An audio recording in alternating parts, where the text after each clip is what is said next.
सिरोही के चौहान, यानी हम क्या पढ़ेंगे आज पढ़ेंगे सिरोही का इतिहास। और सिरोही में किन की शाखा थी? चौहानों की थी। पहले तो मैं आपको ऑल ओवर बताऊंगा, उसके बाद हम एक एक शासक को पढ़ेंगे। सिरोही को प्राचीन समय में क्या बोला जाता था? अबूर्त प्रदेश बोला जाता था। और कर्नल टोड क्या कहता है? कर्नल टोड कहता है कि जो मूल नाम है सिरोही का वो क्या है? वो है शिवपुरी। और इसकी राजधानी क्या रही है? ये किसके अनुसार है? ये टोड के अनुसार। और मध्यकाल में इसकी जो राजधानी रही है वो क्या रही है? वो रही है चंद्रावती। क्या रही है? चंद्रावती इसकी क्या रही है? राजधानी रही है। किसकी रही है? सिरोही की रही है। कब रही है? मध्यकाल में चंद्रावती रही है क्या? इनकी राजधानी। ठीक है। सिरोही के देवड़ाओं का यहाँ यानी कौन थे? यहाँ सिरोही में देवड़ा चौहान थे। सिरोही में देवड़ाओं का आदि पुरुष कौन था? लुम्बा। और लुम्बा कहाँ का था? जालौर का। यानी आपको आदि पुरुष पूछ ले कि देवड़ा चौहानों का आदि पुरुष कौन था, तो लुम्बा था। और ये कहाँ का था? जालौर का। जिसने 1311 ईस्वी में क्या की थी? लगभग 1311 ईस्वी माना जाता है। और आबू में इन्होंने आबू और एक सेक्टर और था चंद्रावती, उसमें क्या किया था? इन्होंने शाखा स्थापित की। किन से छीनकर? यहाँ पहले परमारों का शासन था और परमारों से ये सिरोही छीनकर यहाँ पर इन्होंने शाखा स्थापित की और अपना एक स्वतंत्र राज्य स्थापित किया इन्होंने। और लुम्बा ने 1320 ईस्वी में लगभग, कब? 1320 ईस्वी में क्या किया था इन्होंने? इन्होंने अचलेश्वर मंदिर का जीर्णोद्धार करवाया। किसने? ये करवाया था अपने लुम्बा ने। कब? 1320 ईस्वी में अचलेश्वर मंदिर का क्या करवाया था इन्होंने? जीर्णोद्धार कराया था। ठीक है। और गांव में एक हटुंडी भी भेंट किया था इन्होंने। क्या? हटुंडी भी भेंट किया था। किसने? और ऋषि का जो मंदिर है, ऋषि का जो मंदिर है उससे 2 मील आगे यानी लगभग 6 किलोमीटर आगे लगभग 1425 ईस्वी में एक नया गांव बसाया था। कब? 1425 ईस्वी में एक नया गांव बसाया था। किसने बसाया था? लुम्बा ने बसाया था। और उस गांव का नाम क्या है? सिरोही। क्या है? सिरोही। तो किसने बसाया? लुम्बा ने बसाया 1425 ईस्वी में। और क्या नाम दिया? सिरोही नाम दिया। ठीक है। पुरानी राजधानी क्या थी? चंद्रावती थी। चंद्रावती इसने राजधानी नहीं रखी थी क्योंकि यहाँ पर गुजरातियों का यानी अहमद शाह गुजराती का क्या होता था? आक्रमण होता था। और इसको आक्रमणों का डर था। किसको? लुम्बा को। तो शेषमल जो बड़ा महत्वाकांक्षी शासक था उसने सोलंकी राजपूतों के राज्य में से कुछ भाग लेकर अपने राज्य में, सोलंकी राजपूतों से कुछ भाग लेकर और अपने राज्यों में मिला लिया। किसने? शेषमल देवड़ा ने। वो जो बड़ा शक्तिशाली महत्वाकांक्षी शासक था। जब महाराणा कुंभा को इसकी सूचना मिली कि शेषमल देवड़ा ऐसी हरकत कर रहा है तो शीघ्र ही डोडिया नरसिंह, नाम सुना होगा आपने, मेवाड़ के इतिहास में भी नाम सुना होगा आपने, कि अध्यक्षता में एक सेना भेजी। यानी डोडिया नरसिंह को एक सेना देकर भेजा। किसने भेजा? राणा कुंभा ने भेजा। किसके खिलाफ भेजा था? शेषमल देवड़ा के खिलाफ भेजा था। क्योंकि सिरोही में कौन थे? देवड़ा चौहान थे। जिसने आबू, बसंतगढ़ और बूढ़ और सिरोही के पूर्वी भागों को अपने राज्य में मिला लिया, यानी मेवाड़ में शामिल हो गए। ठीक है। सिरोही वगैरह इनके पूर्व। और अपनी जो कुंभा है वह अपनी विजय के उपलक्ष्य में क्या करवाता है? अचलगढ़ दुर्ग का निर्माण करवाता है। और क्या करवाता है? कुंभा स्वामी का मंदिर भी बनवाता है। और एक ताल भी बनाया था इन्होंने। और एक राजप्रसाद का भी इन्होंने निर्माण करवाया था। किसके उपलक्ष्य में? जब इन्होंने सिरोही का जो भाग जीता था, बसंतगढ़ जीता था, इनको जीतने के उपलक्ष्य में क्या करवाया था? एक तो दुर्ग बनवाया था। कौन सा? अचलगढ़ दुर्ग बनवाया था। एक कुंभा स्वामी का मंदिर बनवाया था। और क्या बनाया था? ताल बनवाया था। और राजप्रसाद का भी इन्होंने निर्माण करवाया था। किसने? राणा कुंभा ने। तो शेषमल देवड़ा से किसने छीना था? राणा कुंभा ने छीना था। तो ये तो थी कुछ नॉर्मल बातें। अब हम एक एक शासक को पढ़ेंगे। सबसे पहले जो हमारा शासक आएगा वही है जो संस्थापक है। कौन? लुम्बा या लांबा। नंबर 1 पर कौन है? सबसे पहले वही शासक आएगा। कौन? राव लुम्बा। या इसको लांबा भी बोला जाता है। कब आया था ये? 1311 में। कब? 1311 में। और कब तक, कब से कब तक रहा? 1321 ईस्वी तक। यानी कितने साल इन्होंने शासन किया था? 10 साल शासन किया था। सिरोही के चौहानों का क्या माना जाता है? ये संस्थापक माना जाता है। कौन? राव लुम्बा। सिरोही के चौहानों का अगर आपको संस्थापक पूछ ले तो कौन है? राव लुम्बा है।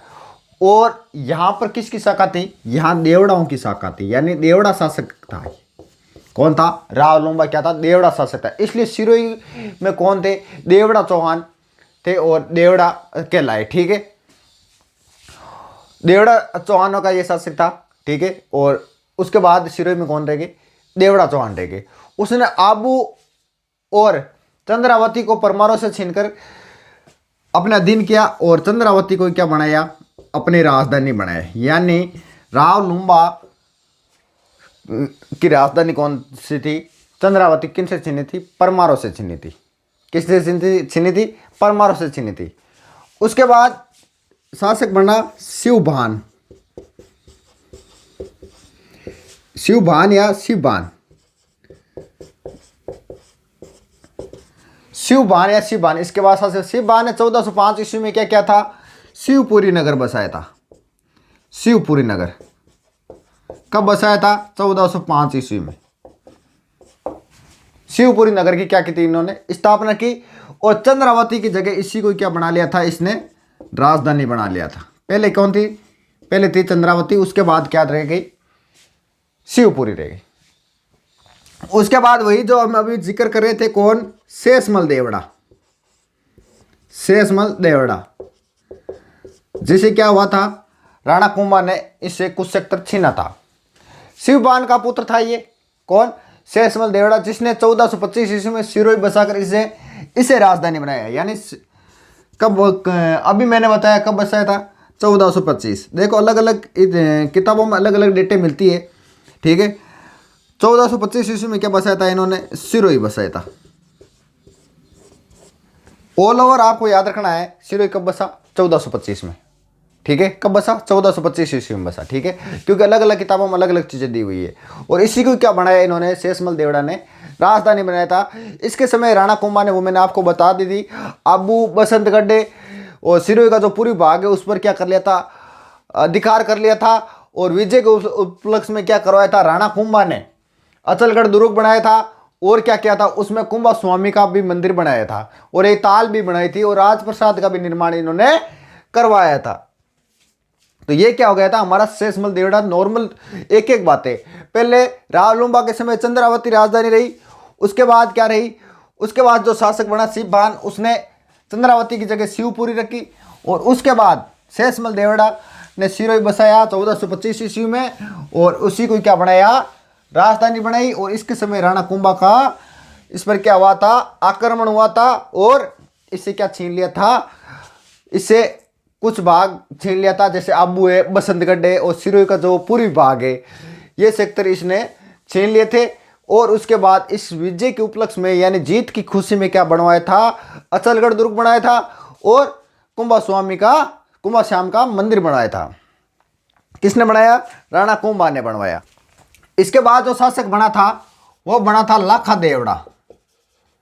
कौन बना था? लाखा देवड़ा। और ये कब बना था? तो ये बना था 1451 ईस्वी में बना था। कब बना था?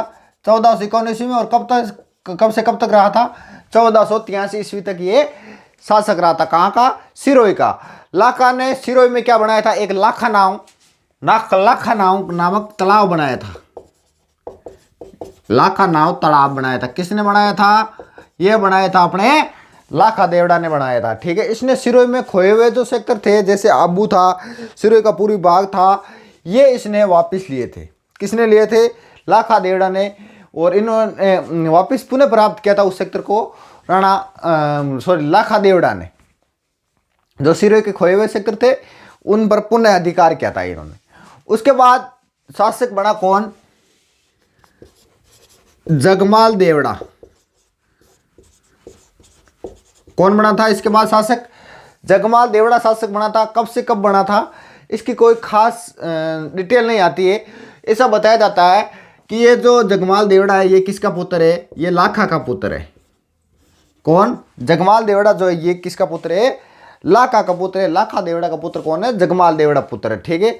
दिल्ली का एक सुल्तान हुआ था बेलूल लोदी। 1474 ईस्वी में बेलूल लोदी ने मेवाड़ के शासक पर रायमल पर आक्रमण किया था। उस समय मेवाड़ का शासक कौन था, रायमल था। उसने किस पर आक्रमण किया था, इस पर अधिकार किया था बेलूल लोदीन ने। बेलूल लोदीन ने आक्रमण किया था। और ये आक्रमण कब किया था, तो ये किया था 1474 ईस्वी में। किसने किया था, बेलूल लोदीन ने किया, रायमल पर कर दिया आक्रमण। तो सिरोही का जो जगमाल देवड़ा है, ये जगमाल देवड़ा ने क्या किया, बिना सहायता मांगे ही सहायता करने के लिए पहुंच गया। किसकी, रायमल की। तो बिना सहायता मांगे ही कोई सहायता करे तो उसके पीछे क्या होता है, कुछ ना कुछ मकसद होता है और कुछ ना कुछ वो हासिल करना चाहता है या उसका दिल जीतना चाहता है, ताकि वो जो वस्तु चाहिए उसको वो आसानी से उसको मिल सके। इसलिए वो बिना स्वार्थ के, उसका कुछ ना कुछ स्वार्थ था, बिना स्वार्थ के कैसे, उसका कुछ ना कुछ स्वार्थ था, इसीलिए वो उसकी सहायता कर रहा था। इसीलिए बिना सहायता मांगे ही जगमाल देवड़ा कहाँ पहुँच गया, रायमल के पास पहुँच गया और उसकी सहायता करने के लिए गया था। कौन, जगमाल देवड़ा। उसमें कौन था, मेवाड़ का रायमल था 1474 ईस्वी में। तो मेवाड़ के रायमल की सहायता करने चले गए थे और बेलूल लोदी के आक्रमण को क्या कर दिया था, असफल कर दिया था। यानी ये बेलूल लोदी सफल नहीं हो पाया था। और इस घटना से महाराणा क्या हो गए, रायमल खुश खुश होकर इनकी एक पुत्री थी रायमल की, इनका नाम था आनंदाबाई। क्या नाम था, आनंदाबाई। और आनंदाबाई का जो रिश्ता है वो किसने कर दिया, आनंदाबाई का जो रिश्ता है ये कर दिया था रायमल ने जगमाल से। यानी इनकी क्या हो गई, शादी हो गई थी। किसकी पुत्री है, रायमल की। और आनंदाबाई जो ये किसकी बहन है, ये उड़ना राजकुमार की। किनकी, उड़ना राजकुमार की। पृथ्वीराज सिसोदिया की क्या थी, ये बहन थी। इस बात का बाद में पता चला पृथ्वीराज सिसोदिया को, और उसके बाद जगमाल को क्या कर दिया, पृथ्वीराज सिसोदिया ने इसकी क्या कर दी, जगमाल की हत्या कर दी। तो ऐसे इसका दमन हुआ था। उसके बाद जो शासक बना था वो बना था अखराज देवड़ा। कहाँ का, सिरोही का अखराज देवड़ा। अखराज ये बहुत तेज गति से क्या करता था, घोड़सवारी करता था। यानी घोड़ों भगा तो टार्जन गाड़ी भगाओ जी। इसलिए इसे सिरोही का क्या कहा गया, उड़ना राजकुमार कहा गया है। सिरोही का उड़ना राजकुमार आपको पूछ ले तो कौन है, वो है अखराज देवड़ा। और इसे क्या कहा गया, उड़ना अखराज भी कहा गया है। क्या कहा गया, उड़ना अखराज भी कहा गया। उड़ना राजकुमार भी सिरोही का इसे कहा जाता है। और मेवाड़ का किसे कहा गया है, ये आपको पृथ्वीराज सिसोदिया को क्या कहा गया, उड़ना राजकुमार कहा गया है, ठीक है। इसने 1527 ईस्वी में 1527 ईस्वी में खानवा युद्ध में किसकी सहायता की थी, कौन सा युद्ध हुआ था, खानवा युद्ध। किसकी सहायता की थी, राणा सांगा की इसने क्या की थी, सहायता की। बस इसकी इतनी बातें। उसके बाद जो शासक बना था, कौन बना था, इसके बाद जगमाल देवड़ा पढ़ लिया था, अखराज देवड़ा पढ़ लिया था, लाखा देवड़ा पढ़ लिया। लाखा देवड़ा का पुत्र से जगमाल देवड़ा, जगमाल देवड़ा के बाद अखराज देवड़ा, अखराज देवड़ा बाद में जो शासक बनेगा वो बनेगा सुल्तान देवड़ा। इसके बाद कौन शासक बनेगा, सुल्तान देवड़ा। सुल्तान देवड़ा की क्या बात है, इसने काफी समय तक क्या किया था, अकबर से संघर्ष किया था। किसने, अकबर से बहुत सारे शासकों ने संघर्ष किया था। जैसे हमारे महाराणा प्रताप है, और महाराणा प्रताप के बेटे का क्या नाम था, अमर सिंह, उन्होंने भी संघर्ष किया था। मारवाड़ में हम बात करें तो मालदेव ने संघर्ष किया था। और यहाँ पर सिरोही में किसने किया था, सुल्तान देवड़ा ने किया था। किससे, अकबर से, जो एक महान शासक हुआ था मुगल काल में, ठीक है। बीकानेर के राय सिंह बीकानेर के दबाव में आकर इन्होंने क्या कर लिया था, किसके दबाव में आया था, बीकानेर का था राय सिंह बीकानेरी। और उनके दबाव में आकर इन्होंने क्या कर ली थी, अधीनता स्वीकार कर ली थी। किसकी? अकबर की अधीनता स्वीकार कर ली थी। कब कर ली थी? 1575 ईस्वी में। कब कर ली? 1575 ईस्वी में। एक तो वो शासक जिन्होंने जो खोए हुए प्रदेश थे, जैसे लाका देवड़ा ने खोए हुए प्रदेशों को वापस लिया, ठीक है। एक जगमाल देवड़ा जो बिना सहायता मांगे ही सहायता करने के लिए चला गया, और ये एक शासक जो अकबर की क्या कर ली थी, अधीनता स्वीकार कर ली थी। कब? 1575 ईस्वी में। राय सिंह बीकानेरी के दबाव में आकर उन्होंने कुछ कहा होगा और इसने क्या कर ली, अधीनता स्वीकार कर। सुल्तान देवड़ा का एक दरबारी कवि था, कौन? बड़ा ही फेमस था, दूसरा आड़ा। कौन था? दूसरा आड़ा, जिसका ग्रंथ क्या रहा है? राव सुल्तान। राव सुल्तान, दूसरा आड़ा। दूसरा आड़ा इनके क्या थे? दरबारी कवि थे, और इन्होंने एक ग्रंथ लिखा था राव सुल्तान। इसके बाद जो शासक बना था वो बना था बेरीसाल। बेरीसाल देवड़ा। किसके बाद बना था? सुरतार देवड़ा के बाद में शासक बना था। कौन बना था? बेरीसाल देवड़ा बना था। इसने जोधपुर के अजीत सिंह वीर और वीर दुर्गादास राठौड़ को कालिंदर या कालिंद देव में क्या दी थी? इन्होंने शरण दी थी। किस को? अजीत सिंह को। कहाँ का था शासक? जोधपुर का था, ठीक है। और वीर दुर्गादास राठौड़ को कहाँ पर दी? इन्होंने इन दोनों को शरण दी थी कालिंद्र में। किसने दी? बेरीसाल देवड़ा ने इसको इन्होंने शरण दी। इसके बाद जो शासक बनेगा वो बनेगा मान सिंह। कौन बनेगा? मान सिंह। इसके बाद क्या बनेगा? शासक बनेगा। और इन्होंने क्या किया था? इन्होंने मानसाई मानसाई तलवार चलाई थी इन्होंने। कौन सी तलवार? मानसाई तलवार। किसने चलाई थी? सिरोही के मान सिंह ने चलाई थी। और सिरोही किस लिए फेमस है? आज भी आपको पता है, तलवारों के लिए फेमस है। किसके लिए फेमस है? सिरोही तलवारों के लिए फेमस है। और उसके बाद जो अंतिम शासक हुआ था वो कौन था? वो था शिव सिंह। सिरोही का अंतिम शासक कौन था?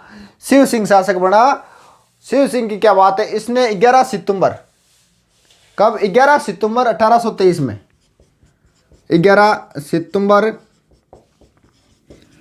1823, ये डेट इंपॉर्टेंट है, आपको याद रखनी है। इसने क्या कर ली थी? अंग्रेजों से सहायक संधि कर ली थी, यानी ईस्ट इंडिया से क्या कर ली थी इन्होंने? सहायक संधि कर ली थी। और ये क्या था? सिरोही जो सिरोही था वो क्या था? एक अंतिम रियासत थी जिसने क्या किया था? ईस्ट इंडिया कंपनी से सहायक संधि की थी। और सिरोही राज्य का जो अंतिम शासक है वो कौन रहा था? वो रहा था अभय सिंह। ये लो, आपकी जो सिरोही का इतिहास था वो आपका खत्म। नॉर्मल बातें हैं, जैसे आपको एक तो कौन सी बात याद रखनी है? एक तो जैसे आपको याद रखनी है कि 1575 में अकबर की अधीनता स्वीकार किसने की थी? सुरतार देवड़ा ने की थी। एक सुरतार देवड़ा का जो राव सुल्तान जो ग्रंथ है जो किसने लिखा था? दूसरा आड़ा ने लिखा था। इनके दरबारी कवि ये भी याद रखना। एक बेरीसाल देवड़ा, इसने जोधपुर के अजीत सिंह और वीर दुर्गादास की क्या की थी? कालिंदर में इनको शरण दी थी। एक शिव सिंह को, जो ये ईस्ट इंडिया वाली जो डेट है ये कई बार पूछी गई है, और ऐसे याद रखना पड़ेगा। अंतिम ये रियासत थी जिसने क्या की थी?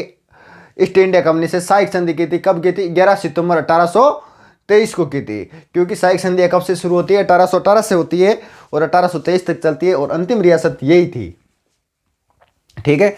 और उसके बाद जो अंतिम शासक है वो कौन है? अभय सिंह है, ठीक है।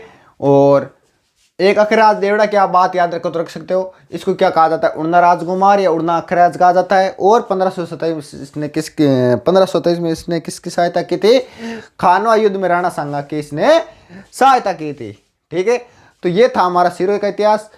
अब हमारे जो एक दो छोटी मोटी रियासतें और बची चौहानों की, जैसे झालावाड़ है, ठीक है, हाड़ौती के भी हैं, ये एक दो छोटी मोटी रियासतें हो रही है। उसके बाद हम क्या करेंगे? मेवाड़ का इतिहास शुरू करेंगे, ठीक है।